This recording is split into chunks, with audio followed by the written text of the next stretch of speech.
Ассаламу алейкум, урматтуу көрөрмандар. Сиздер менен кайрадан Көк Бөрү каналы. Бул чыгарылышта акыркы жаңылыктар менен бөлүшөбүз.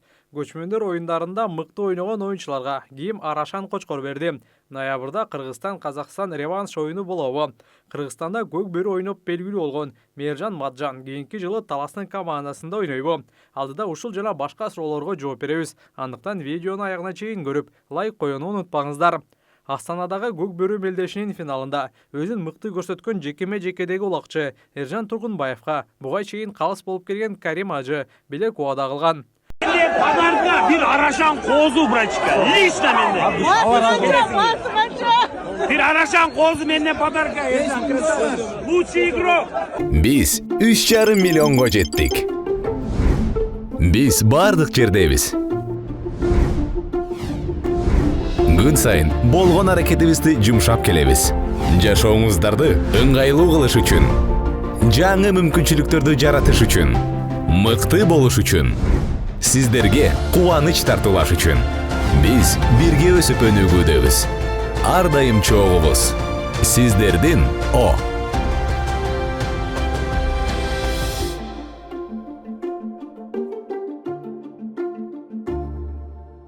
Кыргызстанга келгенден кийин Карим Ажы Эржан менен бирге Көк бардын финалында акыркы секундаларда эсепти теңеп кеткен Өмүрбек Эсен уулуна дагы белек берди.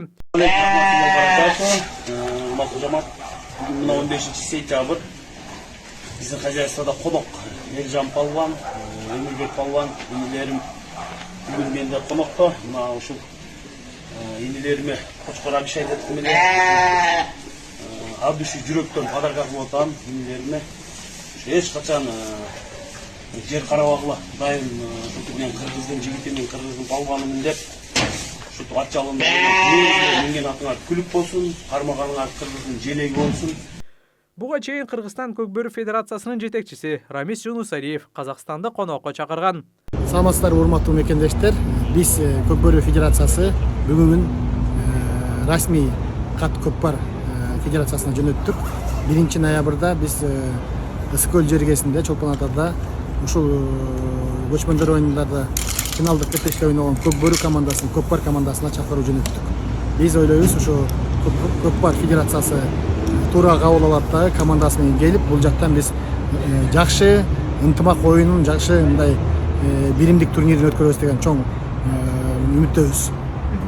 Күтүлгөндөй эле Казакстан тарап бул реваншты кабыл алган жок. Расмий жооп мындай болду.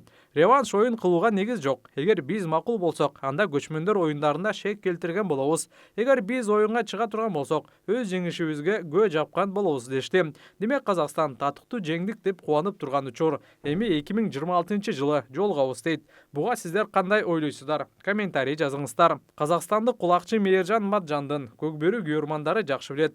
Ал көп жылдан бери Кыргызстанга келип булак ойноп келген. 2025-жылы кайсыл командада ойнойт айтып берди. Казан мен кызык өтүп жатыр. Казанга салган адем өтүп. Анан баягы азыр муляж менен болуп атпайбы? Силер булак менен ойноп жүргөнсүздөр. Бул жагы кандай көз караш? Енді білмеймін, басқа Европаның елдеріне ол жаман көрінеді дегеннен кейін муляж жасап негізі бірақ көкпармен шақырға қызық бола ма деп ойлаймын. Мен бағана басып көрдім, біз өзім тренировка істеп көрдік. Біртүрлі екен резиновый. Маған ұнаған жоқ. Жакшы экен. Анан кийинки келаткан жылы сизди Кыргызстандын командаларынан көрөбүзбү? Иә, жаңа сіздердің Талас Федерациясының президенті ғой деймін, Ерлан деген кісі. Сонымен сөйлестік. Может, келесі жылы Таластың бір командасында ойнап қалады. Сізді Кыргызстандан күтөбүз анда. Ийгиликтер болсун, чоң рахмат. Рахмет.